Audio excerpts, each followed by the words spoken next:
And I am so, I don't know, I guess the right word is honored, but also lucky to be able to introduce Community Vision today.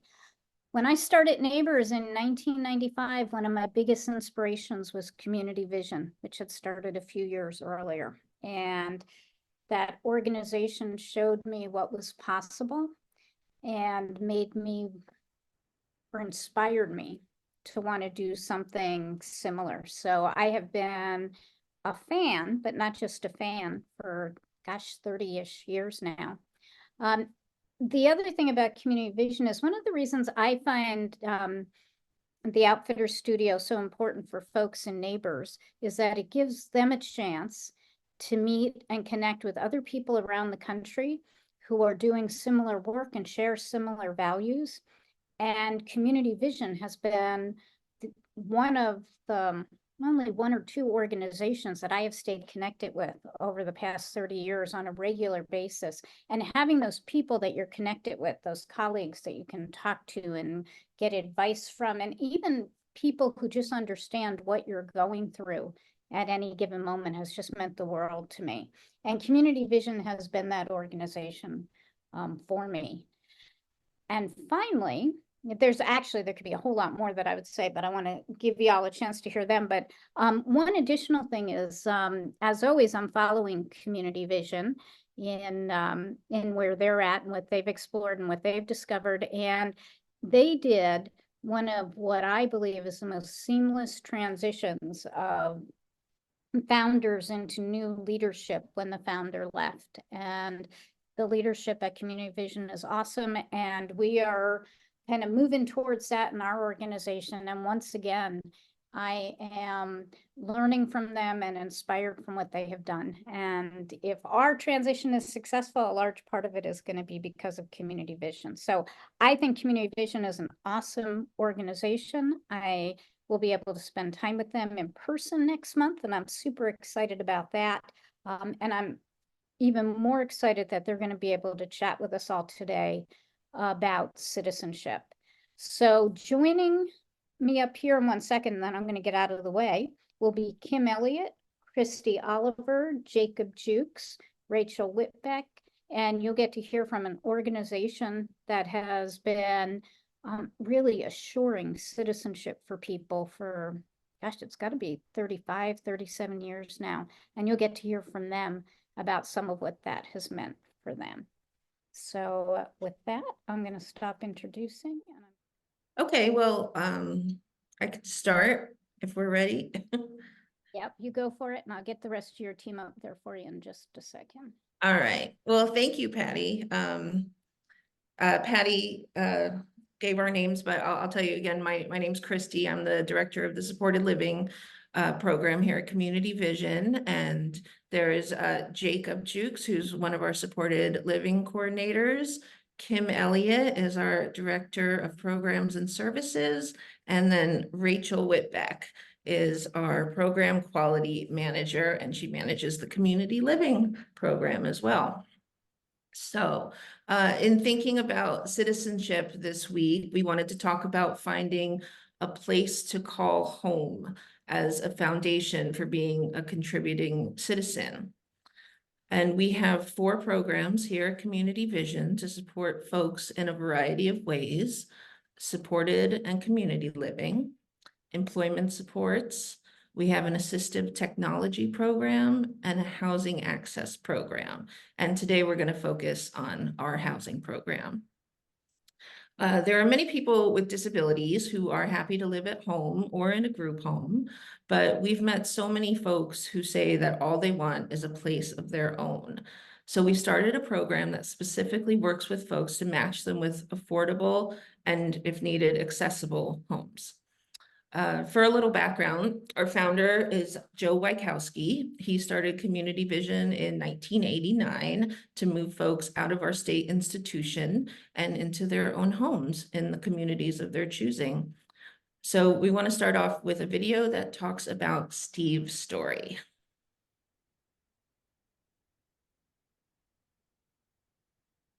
I am 58 years old.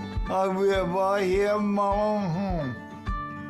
come and visit and do work for us. Just make sure I do okay. I like voices. Voices are the best team. I like being myself. I like being enjoying my own life.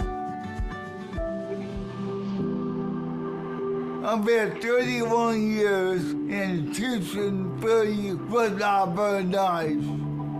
It hurt me a lot. Steve was in Fairview for a little over 30 years. Fairview was a state hospital here in Oregon where people in the DD community would often be placed. Fairview was not a desirable place for anyone. There was constant neglect, constant abuse. Then I come and visit and say, hey, get me out of here. I want to find a new place, a new home. When Steve first came to Community Vision, one of his biggest goals was to become a homeowner.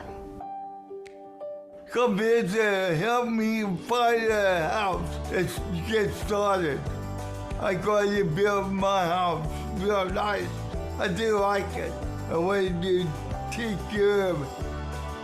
No matter what situation that he finds himself in, he still manages to thrive and still maintain a positive outlook on things. Come visit, take care of me, watch me, make sure I do right. We start do cooking, make sure the house clean, not dirty house.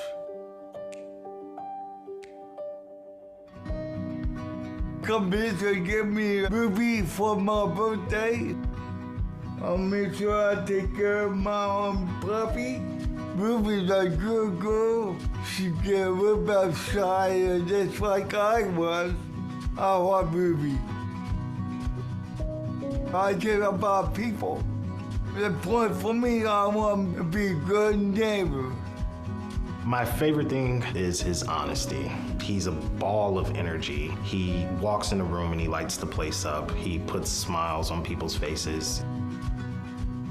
Arnold is my favorite job. I'm a fast worker. And you just stuck at meat and make sure the meat fresh. My job is most important. Going to autos, he's met so many people over the years that to this day, if you're in the neighborhood, there are people that will come up and recognize Steve and say hi and talk with him.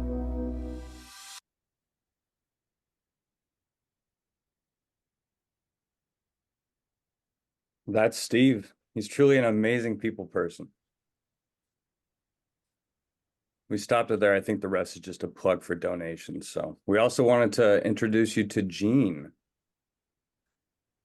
Jean has owned her own home for over 18 years, and she loves owning her own home because, as she says, I'm the boss of my own house, which is something I think only her two cats might disagree with. Jean has a garage packed full of decorations, and she loves to throw parties for every single holiday. She's known as the party queen around here.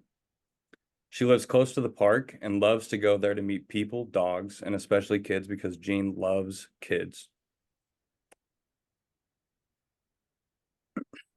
And next, we wanted you to meet Tina. Tina's biggest dream in life was to have a home of her own, and we helped her buy a home over 15 years ago. And when her house needed some repairs, community members came and had a big work day where they even gave her a new accessible patio so she could enjoy her backyard.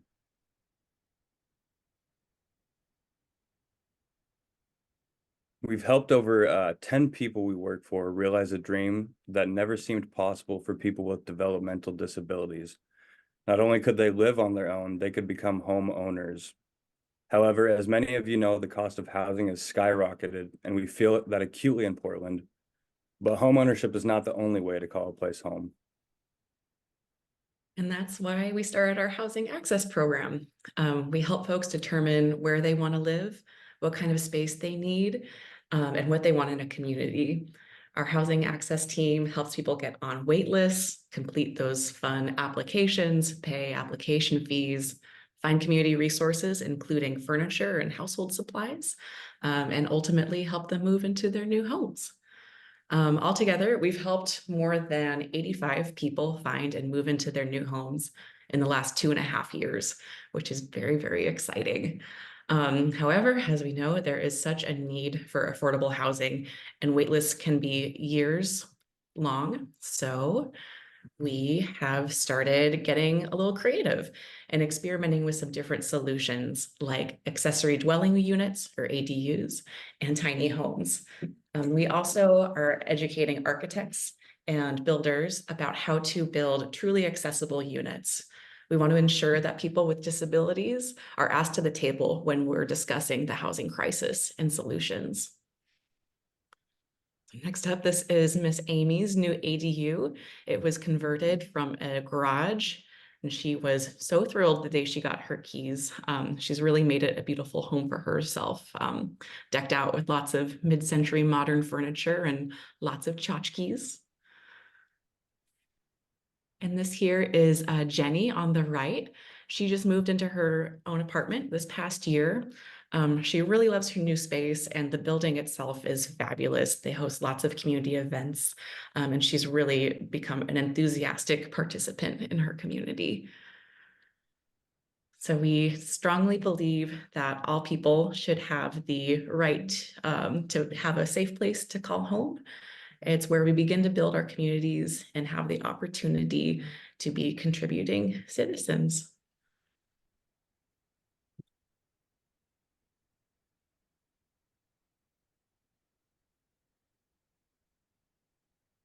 Thank you, thank you.